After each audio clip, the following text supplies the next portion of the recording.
Hello from Brussels. The ENVI committee has been busy at work, adopting its positions on several topics such as PPWR, WEEE, pesticides and more. In Parliament, however, the MEPs rushed to table the various amendments for the targeted revision of the Waste Framework Directive. Listen to find out more, but before we get on to the topics, don't forget to subscribe to our YouTube channel and to turn on the notification bell to be notified whenever we post. FEAD is organizing a conference on PFAS in the waste sector at Ecomondo next week. Join us for this exciting event. Packaging and packaging waste regulation. The ENVI committee adopted, on the 24th of October, its position on PPWR. FEAD published a press release where we opposed compromise amendments 16 and 25, which introduce closed-loop recycling, priority access to recycled materials, and bio-based material substitution. These changes may reduce recycling rates, hinder market opportunities, and go against waste management principles, undermining European recycling efforts. Waste Framework Directive. On the 26th of October, the ENVI Committee at the European Parliament had its deadline to table amendments to the WFD revision. On the same day, FEAD published a press release supporting mandatory separate collection of textile waste starting in 2025 to improve recycling by reducing cross-contamination, but warning against any changes in the Waste Framework Directive that go beyond the targeted revision proposed by the European Commission. Critical raw material. A trilogue took place on the 24th of October during which the recycling goal fixed by the European Commission was discussed, but no consensus was reached according to context.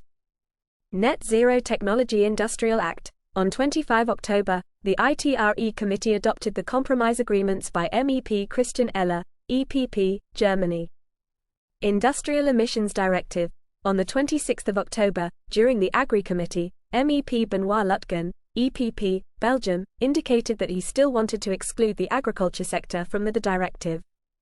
Waste Electrical and Electronic Equipment. On the 24th of October, the ENVI Committee adopted MEP Anna Zalewska's, ECR, Poland, report on a targeted revision of WEEE proposed by the Commission following the 25th of January 2022 Court of Justice judgment. Classification, labeling and packaging of chemical substances revision. The trilogues on CLP will begin at the start of November. Reports context. Taxonomy Climate Delegated Act. On the 20th of October, the EC published two notices in the EU Taxonomy Climate Delegated Act to answer frequently asked questions by companies on taxonomy. The first one interprets technical screening criteria of the EU Taxonomy Climate Delegated Act. The second one contains further information on the reporting of taxonomy-eligible and taxonomy-aligned economic activities and assets. These notices correspond to the drafts published in December 2022. Certification Framework for Carbon Removal. On the 24th of October, the ENVI Committee adopted its position on a new EU certification framework for technological and natural carbon removals to help achieve EU climate neutrality by 2050. Pesticides. On the 24th of October, the ENVI Committee adopted its position on the sustainable use of plant protection products. Fossil fuel.